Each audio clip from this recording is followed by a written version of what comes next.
Hai đội chơi, mỗi đội 2 thành viên, một nghệ sĩ Việt Nam kết hợp với một người bạn đồng hành nước ngoài, xuất phát cùng một thời điểm. Điểm xuất phát của đội này là đích đến của đội kia. Mỗi đội chơi sẽ được cung cấp một tấm bản đồ hành trình, một cuốn từ điển để có thể vượt qua những rào cản về ngôn ngữ và một chiếc xe máy Yamaha Novo SX. Với những vật dụng này, hai đội chơi sẽ cùng trải qua những trải nghiệm kỳ thú trong cuộc đua tài hấp dẫn, vượt qua rào cản ngôn ngữ và văn hóa.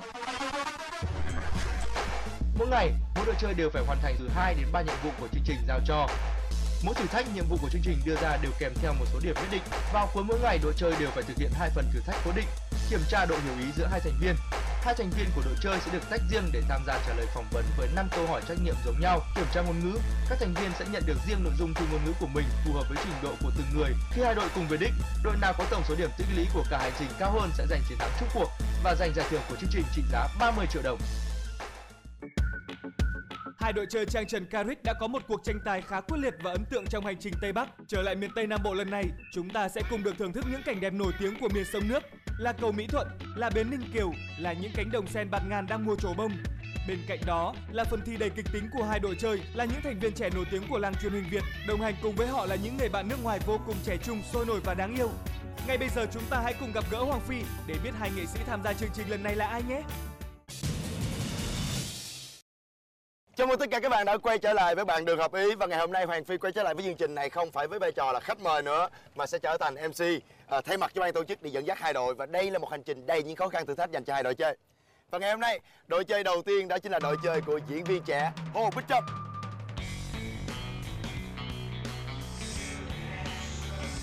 Đội chơi thứ hai đó chính là ca sĩ diễn viên Phùng Ngọc Huy. Bắt chước. Wow. Và hiện giờ chúng tôi đang ở tại Vĩnh Long. Như các bạn đã thấy, phía sau lưng của ba chúng tôi đó chính là cây cầu Mỹ Thuận, một cây cầu được xây dựng để nối liền Vĩnh Long và Tiền Giang. Bây giờ thì hai đội chơi chúng ta đã chuẩn bị để nhận thử thách chưa nào? Rồi. Đây là của Trâm và đây là của Huy. Trong đây có hình ảnh và thông tin của bạn chơi tiếp theo của các bạn. Hãy cố gắng tìm thật nhanh. Tìm gặp người bạn của mình, ghép hai mảnh thẻ bài để biết địa điểm thực hiện thử thách tiếp theo. Đúng 15 phút nữa sẽ có một chuyến phà qua sông. Nếu bạn đến trễ thì phải chờ chuyến phà tiếp theo. Tìm được người bạn đồng hành mà không bị trễ phà sẽ được 15 điểm. Đội nào bị trễ phà sẽ bị trừ 5 điểm. Và của Trâm cũng như vậy, chỉ có thay đổi một chút xíu là tên thôi. Ủa mà con này là gì? Khu vô dinh là gì? Đây là một cái mật khẩu nhỏ để các bạn có thể tìm ra được người bạn đồng hành của mình. Không biết là Trâm cảm nhận thế nào về người bạn đồng hành của mình khi mà xem hình? Xem hình xong á thì em thấy là anh này có vẻ là dễ tính nè, cũng có đẹp trai, trắng nữa. Em là thích đàn ông trắng thôi. Rồi sao? Mình không ở trong danh sách của Trâm. Và bây giờ thì sẽ là một số bạn đồng hành thêm nữa của chương trình. Đây, 2 chiếc xe máy Novo FI. Và bây giờ thì xin mời hai bạn chọn xe của mình. Em chọn cho trước. Trâm đi ha. Em chọn đi. Rồi, Trâm sẽ chọn màu nào đây? Màu trắng xanh hay là màu xanh? Màu xanh. Tại rồi. vì em biết quê bận đồ màu đen cho đi xe trắng đen cho đẹp. Cảm ơn em. Cảm ơn. Rồi xin mời hai bạn bước vào xe của mình. Còn đây là một phần quà nho nhỏ nữa. Giúp cho các bạn có thể thơm miệng kìa đen, con nói chuyện bạn đồng hành. Ngoài ra còn phải thơm miệng cái mà hỏi đường người ta nữa. Còn đây các bạn có thể dùng những bịch kẹo dopamine này để tặng cho những người khách mà các bạn hỏi đường ở trên hành trình của mình. Nào, cảm ơn anh. Các bạn đang theo dõi Bạn Đường Hợp Ý với chuyến hành trình Vĩnh Long, Cần Thơ và Đồng Tháp. Còn ngay bây giờ, hai khách mời của chúng ta sẽ bắt đầu cuộc hành trình của chúng ta tiến về bến phà thành phố Vĩnh Long. Tôi đi lắng nghe tôi kể đoạn đường ngày hôm qua với bao nhiêu thử thách.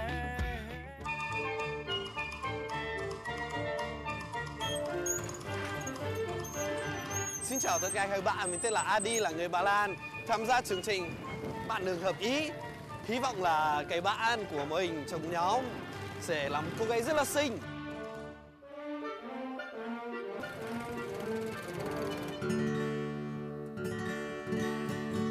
Hi, I'm Jessica. I'm Australian. I enjoy playing netball, running, and travel. When I first came to Vietnam, I was surprised how welcoming the people are and how beautiful the country is, despite how poverty-stricken it is. I'm looking forward to my partner being funny and strong.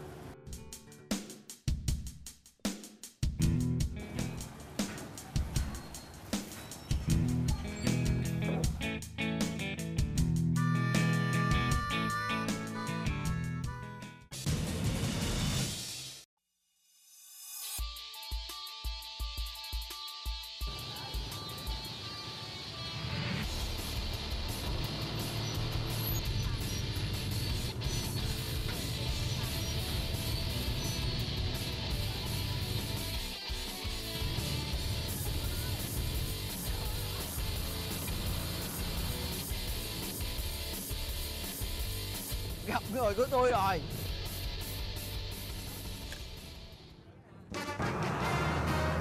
Ủa?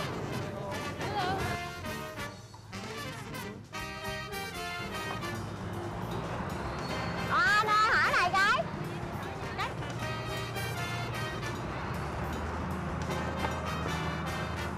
Hello. Trời, anh biết nói tiếng Việt hả? Yeah. Speak English. Little bit. Okay. Okay. Switch. What does that mean? Anh biết tiếng Việt nhiều không? Vậy là bây giờ tụi mình sẽ tới khu du lịch Vinh Sang. Khu du lịch Vinh Sang. Hỏi cô ơi, cho con hỏi là khu du lịch Vinh Sang ở đâu vậy cô? Có nghĩa bây giờ mình qua phà đúng không cô? Được đây, được đây. Yeah. Mama tên là gì? Hồ Bích Trâm. Còn anh? Anh trong đây là không để tên. Anh tên là gì? Adi. Hả? Adi. Adi. Mình sẽ bộ nha. Cần Thơ, Vĩnh Long, Vinh Sang. Island. Oh, a name. Oh, so town sort of thing. Town name. Cho anh em. Yes. Okay.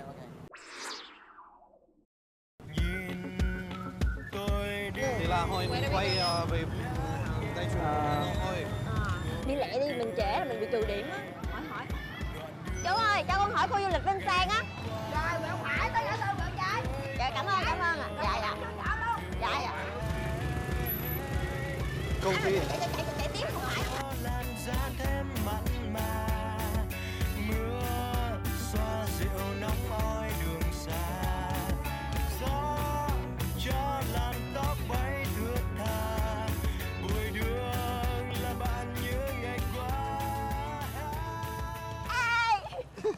Hay quá hả? Đừng sờ vào bạn của tôi. Anh Hoàng Phi.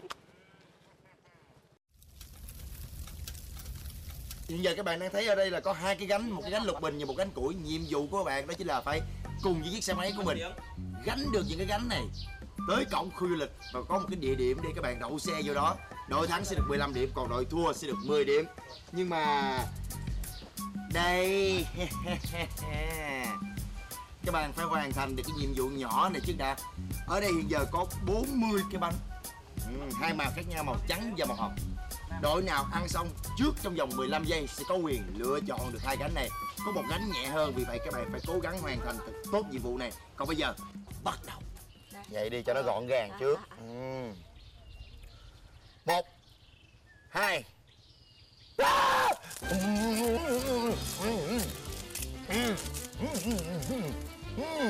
Nhanh lên.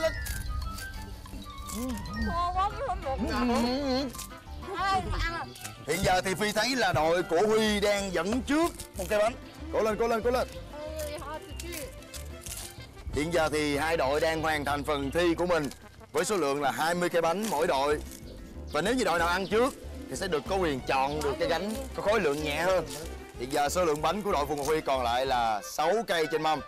Còn đội của Adi và Trâm thì hiện giờ còn lại 5 cây bánh trên mâm. Nhưng trên tay thì còn một mớ. Cố lên.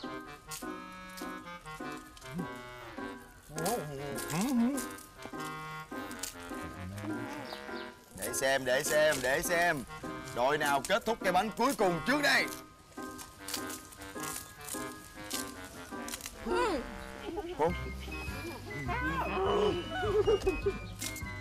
Wow, có vẻ như là số lượng bánh hiện giờ thì đội Phùng Phi đang chiếm ưu thế. Đi đâu? Dừng lại.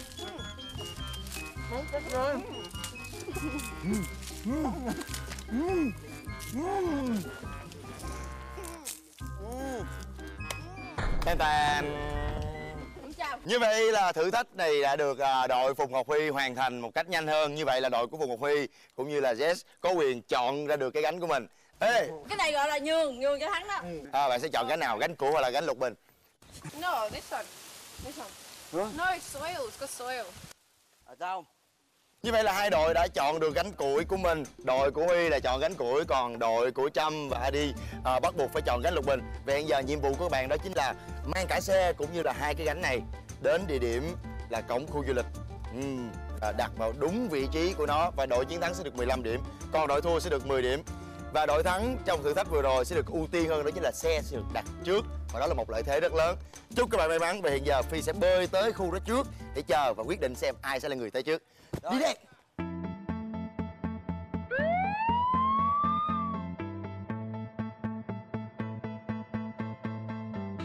Ok thì thôi, bé lái xe, còn tôi chạy.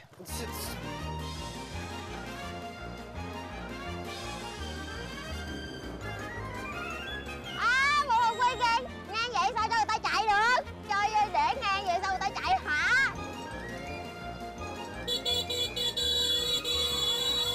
Đi ơi, cố gắng chạy trước đi đi. Nó cứ chắn mình đấy.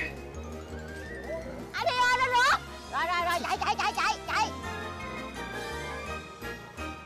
Rồi để em chạy trước đi, em cất xe em chạy qua em. Nó ở đâu? Ôi. Wow.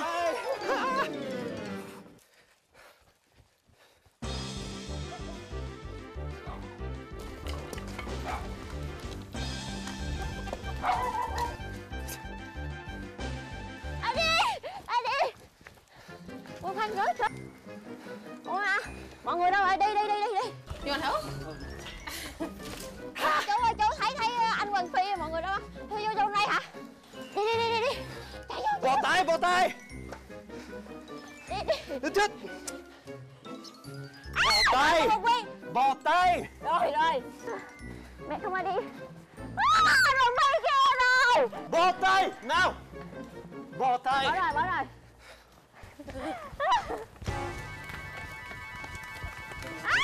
Chạy ra đi ơi. Từ rớt ra đi ơi. Tên. Wow.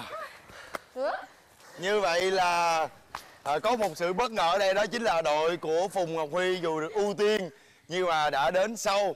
Như vậy là đội của Adi và Trâm đã nhận được 15 điểm, còn đội của Phùng Ngọc Huy và Jess chỉ nhận được 10 điểm ở phần thi này. Huy có thể cho Phi biết là tại sao đội của mình xuất phát trước mà lại đến trễ gì không? Tại vì bị trục trặc cái là do thì không kiểm soát cái gỗ bị đổ ra. Phải nhặt lại hết. Đúng rồi. Wow, có vẻ như là cái gánh củi này thì lại gây cản trở rất là nhiều, đúng không? Coi như là đây là một sự lựa chọn sai lầm, đúng không nào? Còn Trâm, em cảm thấy phần thi này như thế nào? Nói chung là nhờ công sức qua đi hết. Yeah. Nói chung là rất là mệt. Cái này thì phải biết nên gánh như thế nào thì mình gánh được. Nhưng mà hôm nay nóng, nắng thì gánh xa như thế. Và nó hơi bị nặng đấy. Về lại, bạn ở trong đội thứ hai chặn đường cho mình không vượt qua được. Cuối cùng, điều không may mắn xảy ra với bạn ấy. Thế là may mắn của mình đấy.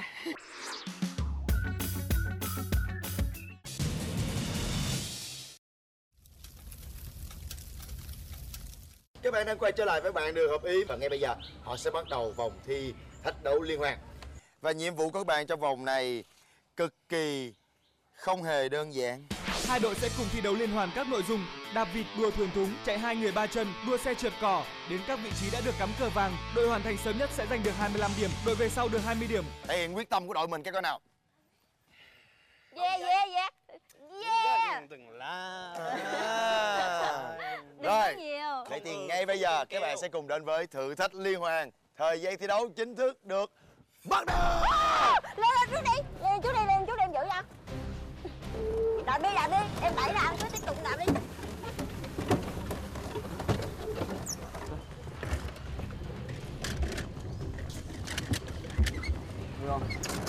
Hỏng rồi. Hỏng rồi. Cứ đạp đi. Nhưng mà cái này hỏng rồi. Cái nào? Chết rồi, con vịt nó hỏng rồi. Từ từ ra đi. Quay đi, đừng lo. Hiện giờ đội của Adit và Bích Trâm đang gặp sự cố. Này từ đầu đó hư rồi. Nè.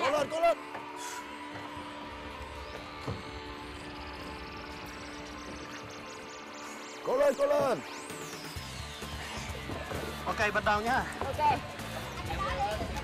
Hiện giờ chúng tôi đang có một sự cố nhỏ, đó chính là vịt của đội Adi cũng như là Bích Trâm có sự cố về xích, nó bị tuột xích, cho nên ban tổ chức chúng tôi quyết định là sẽ giúp đỡ bằng cách đưa tròn 2 cây chèo. Nó hơi nhẫn tâm một chút nhưng mà vui thôi. Nhìn đi họ chèo quyết liệt, dễ sợ.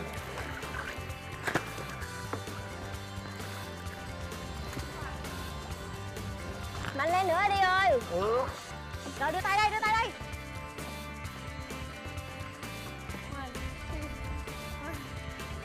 Thôi leo qua chiếc thuyền luôn đi, leo qua chiếc bè luôn đi.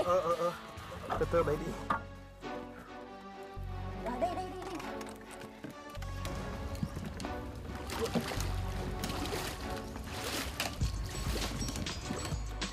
Thôi đội mình cũng thua rồi. Không sao, phải chiến đấu đến cuối. Đẩy đó nè. Các bạn phải quấn 3 vòng để dây thật chặt. Đi. Vô. 1, 2, 3. Wow. 1, 2. 1, 2.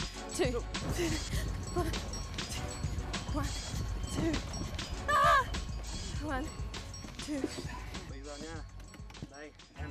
Anh cứ đạp đi, em đạp là nó sẽ bị tròn. 1. Hai phân bằng nhau. Thấy chưa? Bực mình quá. Bây giờ một mình anh lái cũng được nữa, không cần em đâu. Và các bạn chỉ còn một thử thách cuối cùng nữa, đó chính là chạy chiếc xe trượt cỏ này đến đúng vị trí của cờ và tuyệt đối không được leo khỏi xe. Em cũng phải đạp thì nó mới đúng. Anh qua bên đây đi, em làm bên đó cho. Không có thuận tay. Rồi xịt qua. Ok. Rồi, qua đó đi.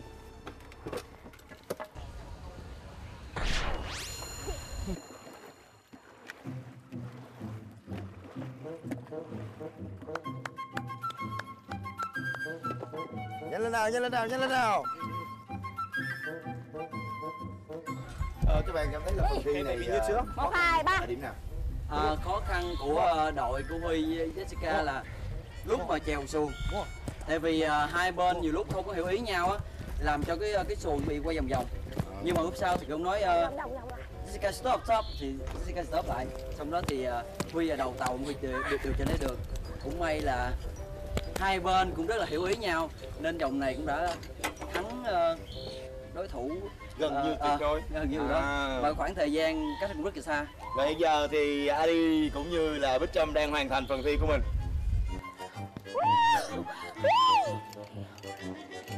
Chạy mạnh luôn.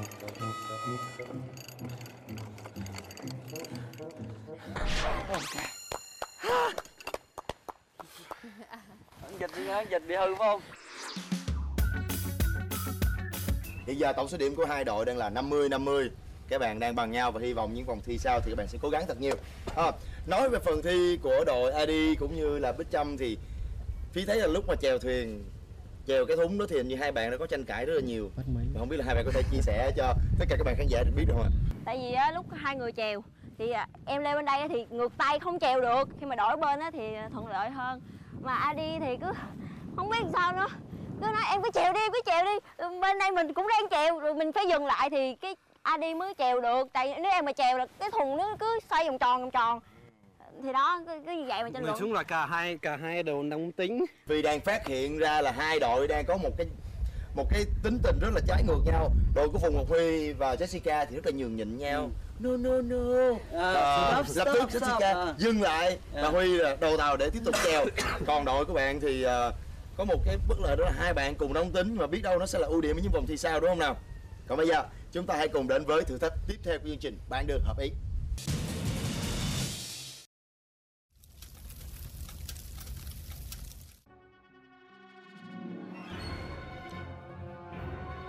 Hoàng Phi đâu? Xin chào các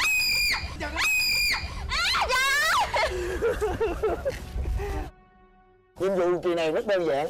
Trong vòng 30 phút với những vật dụng do chương trình cung cấp, thành viên của hai đội sẽ phải tự ngụy trang cho mình một cách an toàn nhất để thực hiện nhiệm vụ buồng nơ đà điểu. Mỗi đội sẽ được cung cấp những giải ruy băng với màu tương ứng từng đội. Trong sân sẽ có 5 con đà điểu. Đội nào hoàn thành việc buộc nơ cho 3 trên 5 con trước sẽ giành chiến thắng và được 25 điểm. Đội thua cuộc sẽ được 20 điểm. Sau 30 phút, nếu không đội nào hoàn thành việc buộc nơ 3 trên 5 con thì mỗi con được buộc nơ sẽ được tính 5 điểm. Nếu không buộc được nơ vào cổ đà điểu sẽ bị trừ 10 điểm. Thời gian cho việc chuẩn bị ngụy trang là 5 phút. Hiện giờ ở đây thì có những cái thùng giấy, lá cây, nón bảo hiểm và ủng.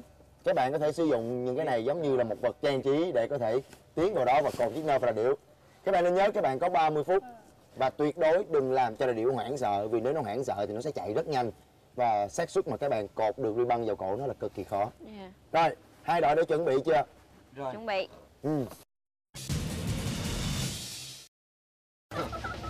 Phải trang trí nha. Tùy mi.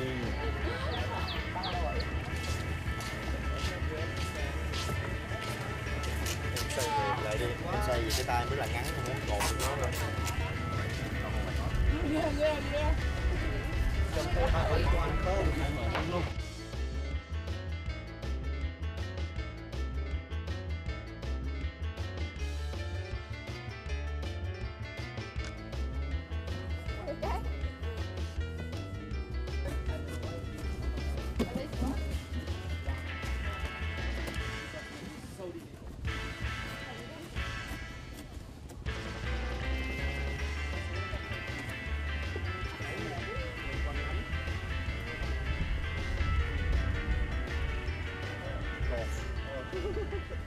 Rồi, Phi sẽ có một cái hỗ trợ cuối cùng đến với các bạn.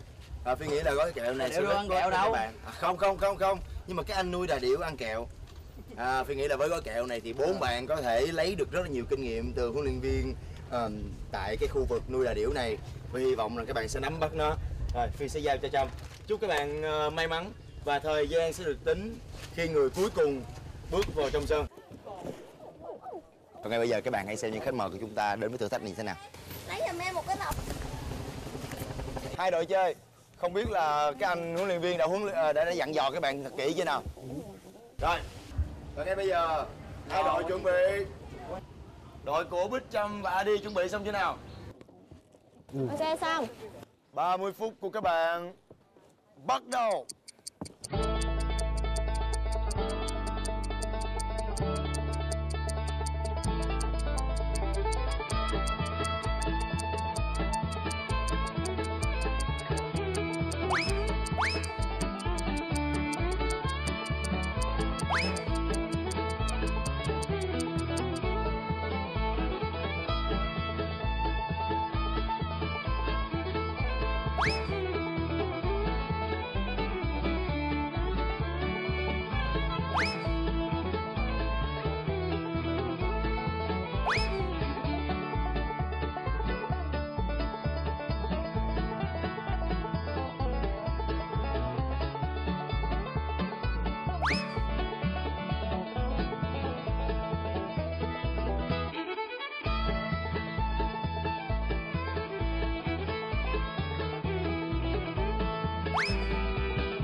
Đúng như luật chơi của chúng ta là Kéo mạnh ra. 30 phút kết thúc thì đội nào bắt được 3 con trước sẽ là đội chiến thắng. Nhưng mà hiện giờ thì như là các bạn đang rất là nóng vội và dí nó hiện giờ thì những cái điểu trong đây thì nó rất là hoảng và không thể nào mà bắt được nó và đụng như người nó được nữa, ngay cả những anh huấn luyện ở đây cũng không thể nào làm được chuyện đó. Cho nên rất tiếc thông báo với hai đội là số điểm của các bạn sẽ bị trừ, mỗi đội 10 điểm ở thử thách này và coi như các bạn đã không vượt qua thử thách này. Thứ nhất lần đầu tiên á, mình cứ tưởng là điểu nó sẽ mổ mình nên không dám lại gần. Khi mà lại gần được rồi á thì lại lúc đó bị lúng túng quá, tại vì lúc mà định cột cổ đà điểu lại thì cái chân cứ nhún và đẩy người mình ra. Nếu mà đừng có để đà điểu nó úp cái mặt vô tường thì mình sẽ được sẽ cột cổ được. Tại vì đã úp mặt vô tường thì hai chân nó sẽ đạp mình không dám cột được. Nếu mà Huy và Jessica sẽ nói chuyện là hai người sẽ cùng dồn con điểu vô một góc tường thì cái đó sẽ cột. Còn này thì Jessica thì cứ đi đơn của mình, rồi Huy cũng đi đơn nữa. Nếu mà hai người đều đi đơn hết mà sao mà mình có thể cột đà điểu ấy được. Nếu mà biết kết hợp với nhau thì sẽ cột được. Nhưng mà thì tại vì lúc đầu thì đà điểu còn hiền, lúc sau thì mình làm cho đà điểu hoảng sợ nên giờ đà điểu đang rất là sợ. Và có một lần thì Huy nó nóng quá rồi Huy có bay vô Huy cột cổ nó và bị nó nhúng lên một cái, là cũng may là nhờ có cái thùng nó quẹt vô mặt làm cái mặt bên đây nó bị rất là bị đỏ, bị chày. Nếu mà không có cái thùng chắc không biết có chuyện gì không, tại do đó mình hơi bị nóng tính.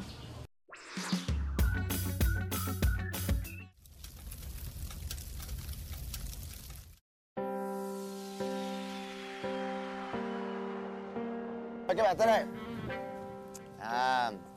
Một thử thách rất là đơn giản, đòi hỏi sự tinh tế của các bạn. Hai đội được cung cấp 2 dĩa trái cây với 6 loại khác nhau. Hai người bạn Việt Nam sẽ cho hai người bạn nước ngoài nếm thử các loại trái cây này. Nhiệm vụ của hai bạn nước ngoài sẽ phải dùng tay để tìm đúng loại trái cây mà mình đã được ăn. Đội nào đoán đúng tuyệt đối 6 loại trái cây sẽ được 10 điểm. Nếu không đúng hết 6 loại trái cây thì mỗi trái đúng được tính là 1 điểm. Đây là mận, ổi, lê, táo, xoài và dưa lê. Các bạn sẽ cái này gọi là gì? Cái này. Mận. M N chấm. mận. Bây giờ thì ai sẽ là người thi trước? Chúng ta sẽ quyết định xem bằng cách là one, two, three. 1, 2, 3. 1, 2, 3. 1, 2, 3. Mình chơi trước rồi. Xin mời Trâm và đi. Chàng trai này sống ở Việt Nam đã được 2 năm và không biết là có đoán được hết những loại trái cây, bởi vì trong đây có một số loại trái cây đặc trưng của Việt Nam. Xin mời Trâm. Đi đưa tay đây. Tay này phải không? Rồi. Đây. Để xem món ăn đầu tiên là gì. Trâm không được nói bất kỳ điều gì nha.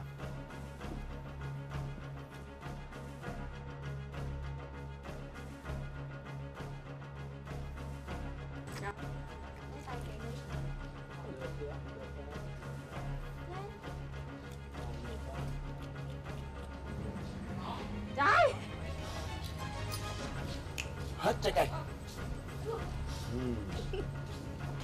Cái đó có thể là dưa hấu hay là mít hoặc sầu riêng gì đó.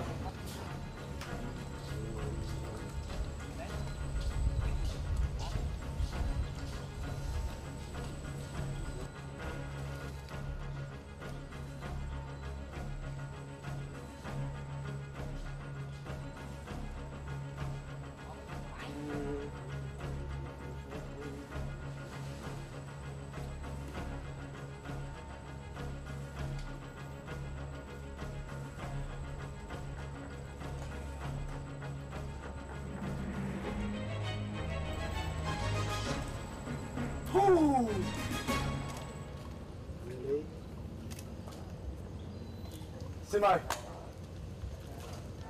Đi theo. Có thể đúng hoặc có thể sai.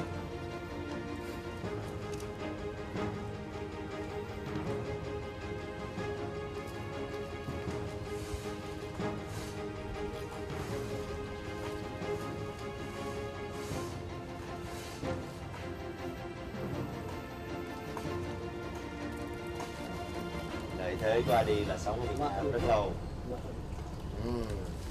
Có thể đúng hoặc có thể sai.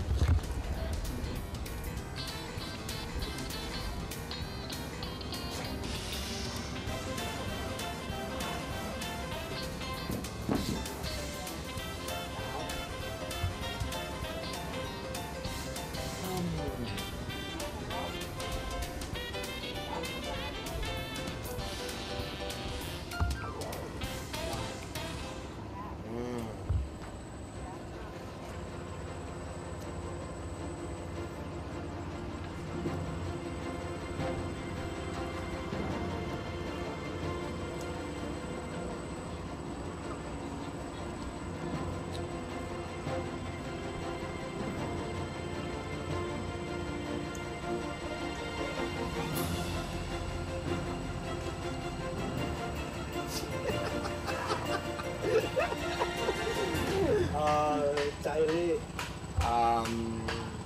Chưa biết đúng hay sai.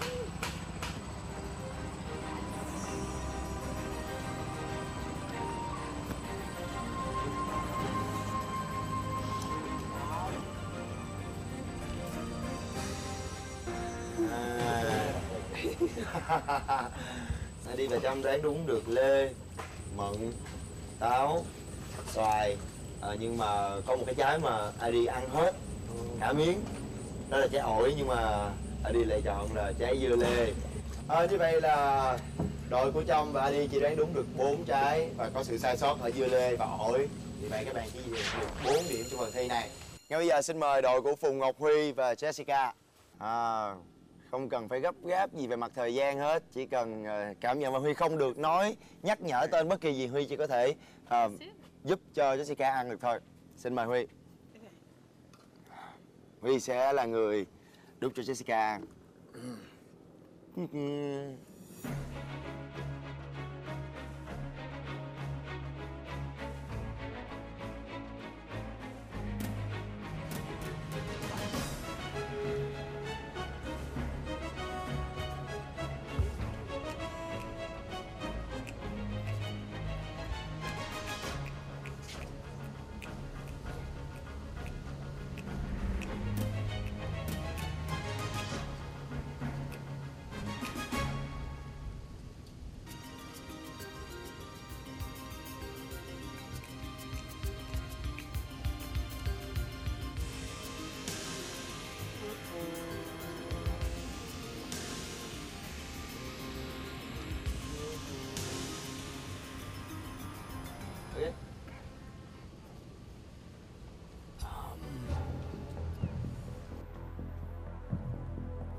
Ê, xin mời Jessica mở mắt ra.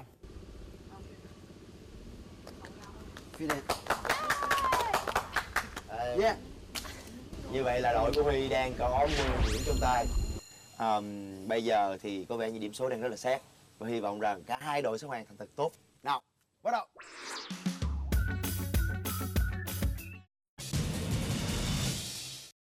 Các bạn đang có mặt tại khu vực nuôi cá sấu tại khu du lịch Vinh Sang. Và đây sẽ là nơi mà các bạn sẽ nhận thử thách tiếp theo. Không biết là theo Huy nghĩ là thử thách tiếp theo của chúng ta sẽ là gì? Là cưỡi cá sấu. Cưỡi cá sấu. Cột nơ của cá sấu. Cột nơ cho cá sấu, gần giống như là cột nơ cho là điểu. Này nguy hiểm quá. Chế biến cá sấu. Chế biến cá sấu. Rồi, một tâm hồn ăn uống đang có mặt tại trong chương trình Bạn Đường Hợp Ý của chúng ta. Còn Jessica? I'm not sure, I'm a little bit scared that maybe we have to tease the crocodile with something. Nhiệm vụ của các bạn sẽ phải bước vào chuồng cá sấu với sự hỗ trợ của một nhân viên, di chuyển đến nơi cá sấu mẹ đang làm tổ và đẻ trứng. Đội nào tìm thấy trứng và đem về trong thời gian nhanh nhất sẽ giành được 15 điểm, đội thua sẽ được 10 điểm với điều kiện là cũng phải lấy được trứng. Rồi, hai đội chuẩn bị. Thời gian sự tính khi các bạn bắt đầu bước vào chuồng. 1, 2, 3. 1, 2, 3. 1, 2, 3. 1, 2, 3. Yeah. Đi trước đi cưng. Đi trước. Vậy thì bây giờ chúng ta sẽ cùng đến với thử thách mà đội của Huy và Jessica. Coi người ta đi để mình biết á. Xô và bao tay.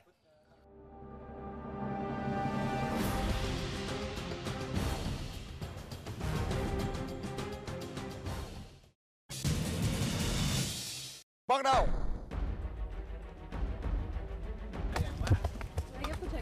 What if there's one in there?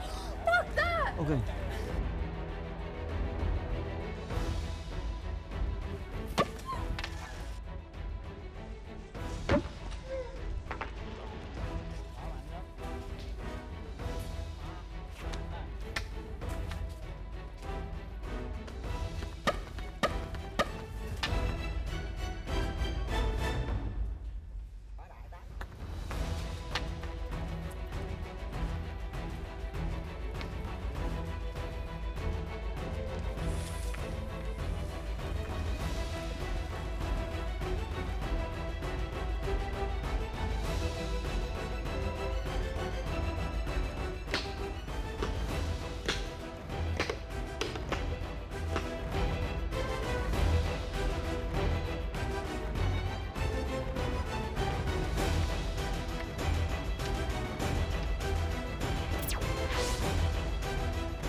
Và đây là thời gian mà các bạn đã hoàn thành phần thi này. Đó chính là 5 phút 58 giây phẩy 3. Còn bây giờ tới đội của Trâm và Adi. Bắt đầu.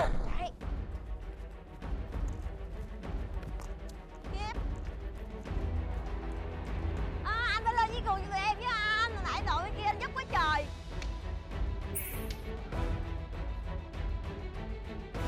Adi, sợ à? Các bạn đã thấy không?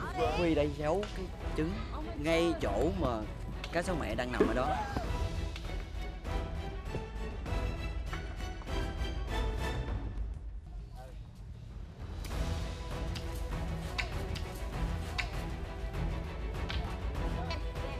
Adi vô lượm trứng đi. Đi ra. Đi ra. Đi ra mày, đụng cái xấu hư. Đi ra. Đó, nó ra xa hơn rồi đó. Đi ra. Đi ra. Đó, ok. Adi. Nè, Adi vô cầm đi. Cắm nữa lên nữa. Đập vào cái thành, nó không có lên lại. Ở đây có cá sấu gì vậy? Ở đây có cá sấu gì vậy? Không, cẩn thận.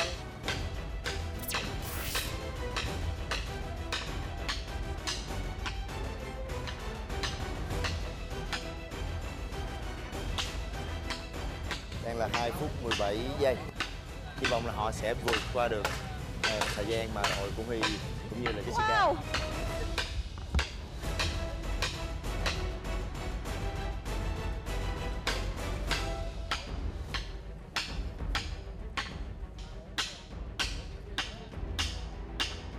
Trong cái sấu lên kìa Trâm ơi. Trâm. Đi.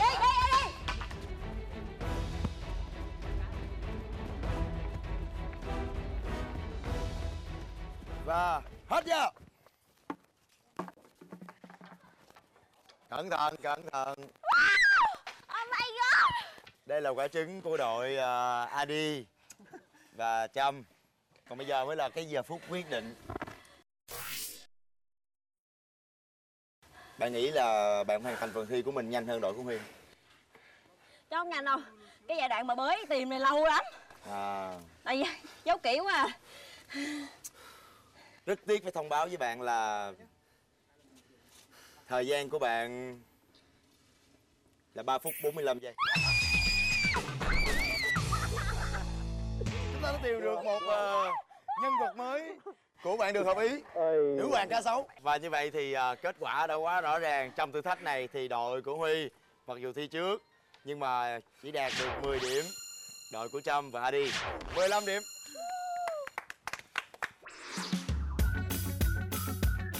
Cảm giác của Huy rất là bất ngờ. Tại vì khi mà Huy cũng bị trục chặt một vấn đề nhỏ, đó là khi mà Huy kiếm được lúc bới ra thì một lúc ra được 2 cái trứng. Vì vậy là Huy tưởng là Huy giấu trứng đó, là Huy ngay chính bản thân của mình này mới giấu, mình kiếm không được nữa. Mà đội bạn kiếm được thì rất là hay. Chúc mừng bạn. We found 2, I think, and then hid the other one.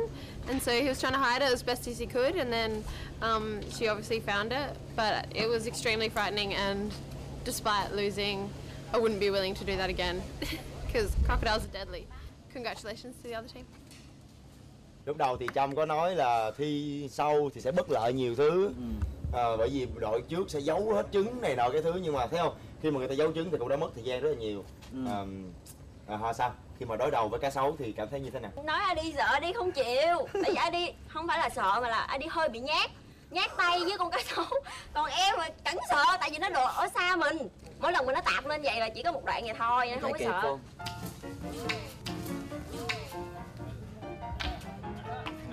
Rồi Adi sợ hả? Đưa em. Adi vô lượm trứng đi. Đi ra. Đi ra mày, đụng cái xấu hư. Đi ra. Đó, nó ra xa hơn rồi đó. Nè, Adi vô cầm đi. Ok. Cầm cái lên nữa. Trong đội này đây là người đàn ông. Còn đấy một nửa. Nhưng mà anh Phi biết sao không? Giấu kỹ quá, không biết là anh cố tình hay sao mà bới quá trời không tìm thấy cái trứng. Không sợ nữa, mình cứ moi nhấn cái tay xuống này. Ây da, đụng trúng cái gì đó, nhẹ nhàng móc lên là cái trứng chạy liền luôn. Nhưng mà nãy em chạy vào đây rất là nguy hiểm, bởi vì nếu mà chợt rớt xuống dưới thì rất là nguy hiểm. Cái đó là em biết được là mấy cái vũng nước này nè, khi mà mình trơn là mình sẽ bị té.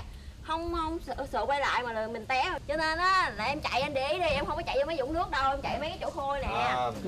Vâng, vậy thì nói Không chung này. là cuộc thi này đúng công bằng cũng có, mời sự may mắn của bên đội này thì nhiều hơn Huy.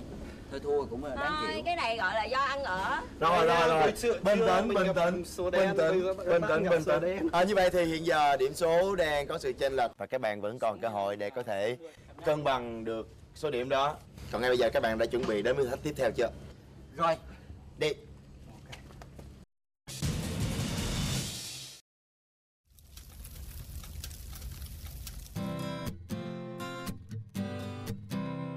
Các bạn đã thấy sau lưng Phi ở đây là có rất là nhiều những cái chuồng nuôi, nào là cò, gà, rồi nai, gấu các thứ. Và nhiệm vụ của các bạn là sẽ nhìn những cái tấm bảng này. Đội của Huy sẽ là màu cam, còn đội của Trâm sẽ là màu vàng. Hai đội chơi sẽ có 5 phút để di chuyển và ghi lại đúng bảng tên các loại vật tương ứng với chuồng của chúng ngay tại phần giấy màu của đội mình được gắn trên mỗi chuồng. Mỗi tên ghi được chính xác, đội sẽ có 1 điểm, sai một chữ sẽ không được công nhận kết quả đó. Đây là một trò chơi đòi hỏi các bạn phải có trí nhớ thật là tốt. Các bạn có thể ghi bất kỳ tên tiếng Việt hoặc là tên tiếng Anh, chúng tôi đều chấp nhận hết. Bây giờ 5 phút của các bạn bắt đầu. Trĩ đỏ nè, trĩ đỏ. Nhớ cái này nè, cái nào khó nhớ giùm nha. Trĩ đỏ. Điền điệp lớn, chim chích. Điền điệp lớn, chim chích. Chim trích. Cát, chim bồ câu. Bồ câu Nhật. Bồ câu Nhật.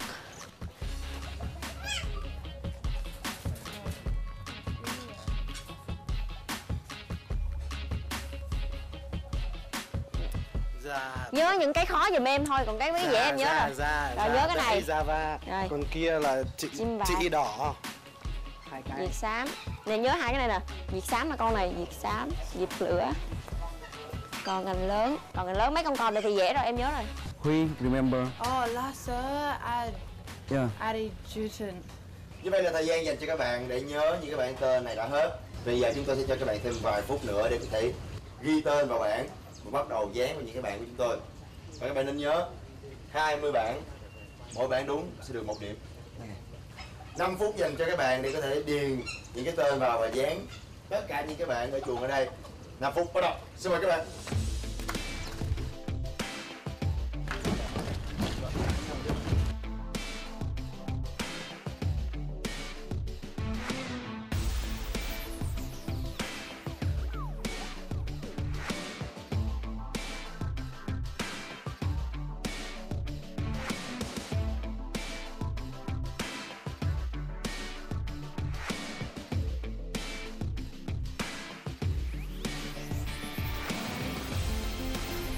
Và hết giờ. Các bạn có 5 phút để hoàn thành phần dán những cái tên trong phần trí nhớ này. Sau 5 phút chúng ta sẽ kiểm tra lại và Phi nhắc lại. Một câu trả lời đúng sẽ được 1 điểm. Tên tiếng Anh hay tên tiếng Việt gì cũng được. Chuẩn bị. Và thời gian dành cho các bạn là 5 phút, xin được phép bắt đầu.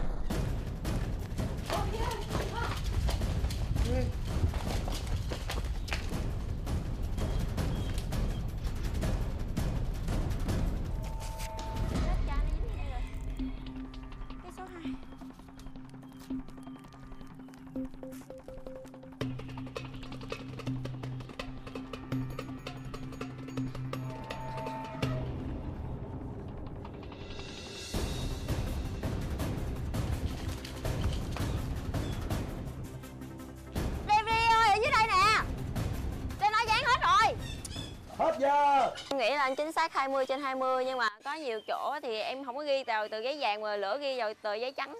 Câu này là nhớ nhưng tên đơn giản nhưng mà nhiều. Còn Adi đã nhớ những tên phức tạp nhưng mà ít thôi. Chia công việc đây giả đẩy Java, những kiểu như thế đây, Java hoặc là hai con mà giống nhau. Ồ, gà hay là già? Già, đảm bảo là già. Bởi vì Adi đã nhìn và bảo sai là rồi. Thật. Gà đẩy. Tí nữa xem. Đảm bảo là già, bởi vì Adi rất là bất ngờ. Ok, hy vọng là vậy. Người già, ok.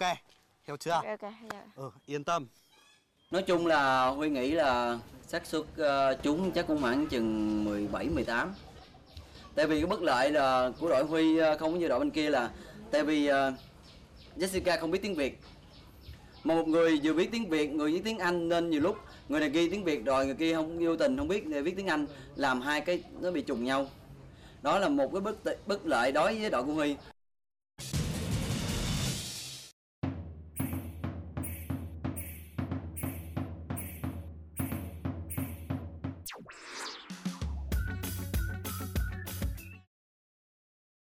Chúng ta đến với chuồng đầu tiên, có vẻ như đội của Huy viết vào đây luôn rồi ha. Nhưng mà chúng ta để xem chính xác hơn. Đây chính là chuồng công xanh. Đội của Huy. Công xanh. Chính xác một câu. Đội của Trâm. Tỷ số giờ đang là 1 đều. Tiếp theo chúng ta sẽ đến khu vực tiếp theo. Gấu ngựa.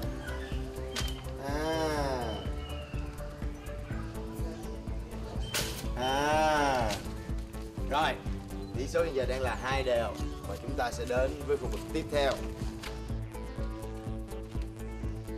U sao? Đội của Trâm ghi gì đây? U sao? Chính xác.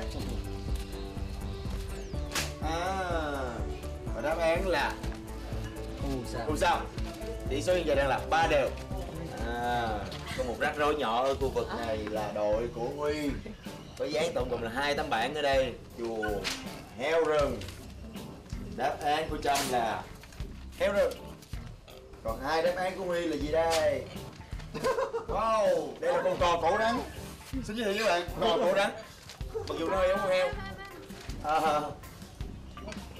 Và ở đây là tên tiếng Anh của heo rừng. Và chúng tôi sẽ xử đây là không hợp lệ. Tỷ số hiện giờ đang là 4-3 nghiêng về đội của Trâm và Adi.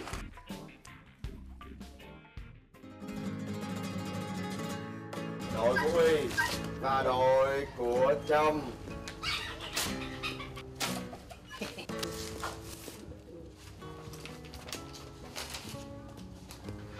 Đội của Huy trả lời là da đẩy Java. Và đội của Trâm trả lời là da đẩy Java. Và đáp án của chúng ta là da đẩy Java. Như vậy là đội của Huy lại tiếp tục để mất điểm.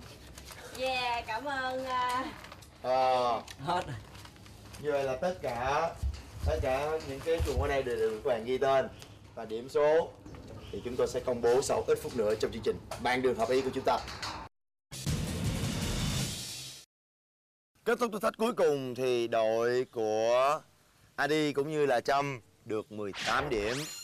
Đội của Huy và Jessica được 14 điểm và tổng số điểm hiện giờ của các bạn đó là đội của Trâm 77 điểm, đội của Huy 74 điểm. Nhìn tôi đi, lắng nghe tôi kể đoạn đường ngày hôm qua với bao nhiêu thử thách. Nắng cho làn da thêm mặn mà, mưa xoa dịu nắng oi đường xa, gió cho làn tóc bay thướt tha, bụi đường là bạn như ngày qua. Yêu con được quanh co, sương đêm lại có gió, xóa hết mọi âu lo, đêm dài màu sắc. Bây giờ chúng ta có 2 sự lựa chọn, bởi vì Trâm là đội chiến thắng trong ngày đầu tiên này thì Trâm sẽ có quyền lựa chọn đi Cần Thơ hay đi Đồng Tháp. Đi Đồng Tháp. Đi Đồng Tháp.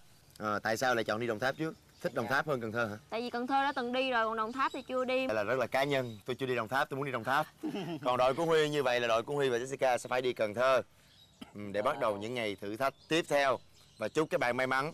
Còn bây giờ chúng ta sẽ cùng tiến về Đồng Tháp cũng như Cần Thơ cùng với Bạn Đường Hợp Ý.